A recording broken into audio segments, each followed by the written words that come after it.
Like my colleague just so eloquently spoke, I want to make it very clear that I have supported and am in favor of reducing or eliminating the grocery tax, and have been that way for a long time, even before the governor announced in his budget address.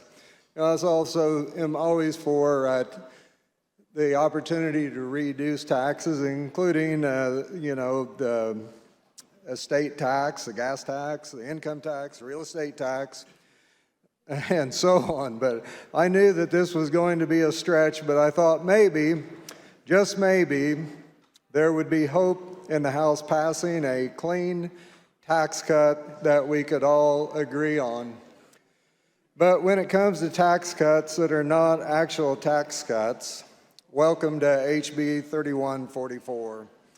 The bill raises taxes on the hotel industry and on 911 surcharges, as well as the RTA and others. It allows for local governments to impose their own grocery tax if so desired, which, not being as big of a deal as it was through a referendum, if it is limited to the current rate. However, neither of those things happen in this bill. This bill gives a green light to local taxing bodies to raise taxes, not just groceries, but on general merchandise too, without approval from the voters on the ballot. Great transparency, huh?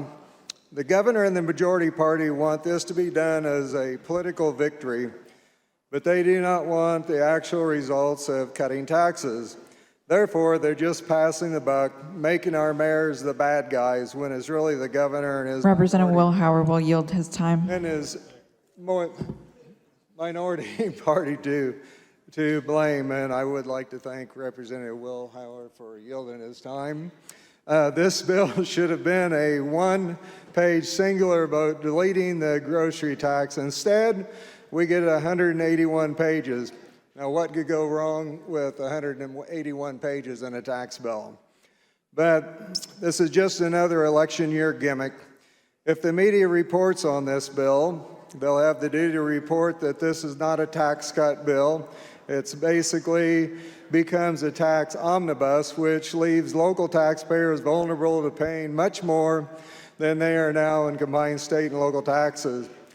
We need protection for the working families, but we see a pattern developing of predictable behavior.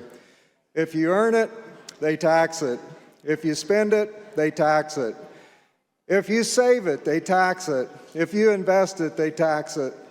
If you build it, they tax it. If you live in it, they tax it. If you drive it, they tax it. If you eat it, they tax it. If you give it away, they tax it.